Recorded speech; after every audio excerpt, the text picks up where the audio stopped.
The Russian Defense Ministry has reported significant military activity in the Kursk region, claiming successful operations to repel Ukrainian forces attempting to invade Russian territory.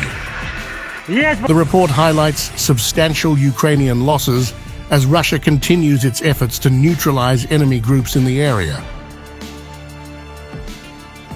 According to the Russian military, units of the Seva group of forces inflicted heavy fire damage on various Ukrainian brigades near the towns of Alexandria, Viktorovka, Zaulashenka, and other locations across the Kursk region.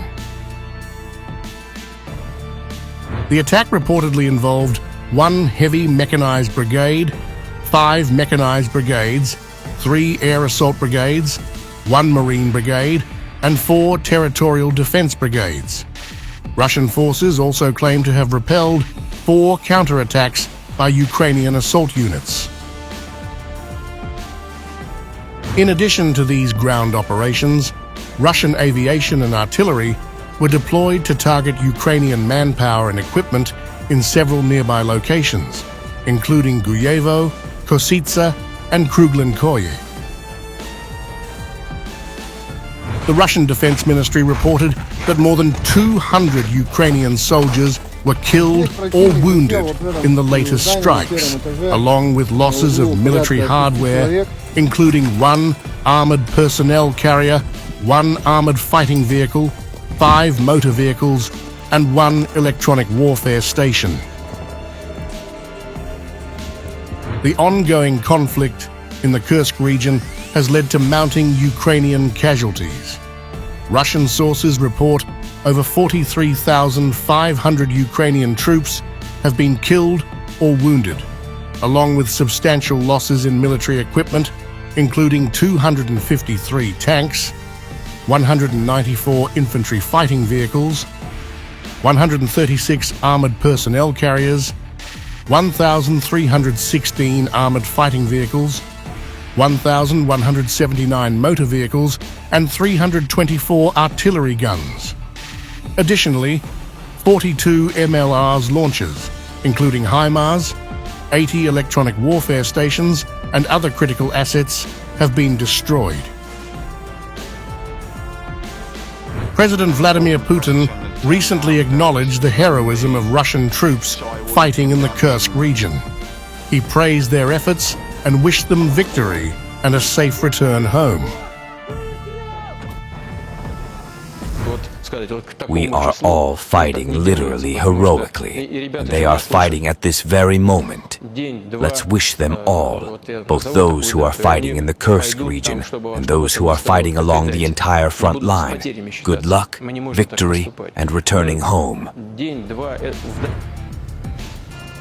As the operation to neutralize Ukrainian forces continues, the Russian military's reported losses in the Kursk region are staggering. The operation shows no signs of slowing down as Russia focuses on maintaining pressure against the Ukrainian military. Putin has refrained from setting specific deadlines for the completion of the operation, emphasizing the importance of careful planning and avoiding unnecessary losses.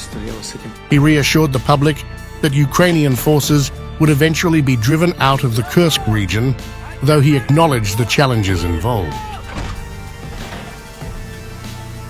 To simply say, by such and such a date, we will liberate the Kursk region. Well, that's not how it's done, because the guys, soldiers, can hear me. A day or two, I'll name such a date, and they will do whatever it takes to reach that date, to win. They won't count the losses. We can't do that. A day or two doesn't matter much in this case. But firstly, they will definitely knock out the enemy from Kursk region. And secondly, after that it will be possible to assess the damage. But the most important thing is the third thing. Everything will be restored. There can be no doubt. Ukrainian President Volodymyr Zelenskyy has raised concerns about the alleged involvement of North Korean soldiers in the conflict, claiming that over 3,000 North Korean troops have been killed or wounded in the Kursk region.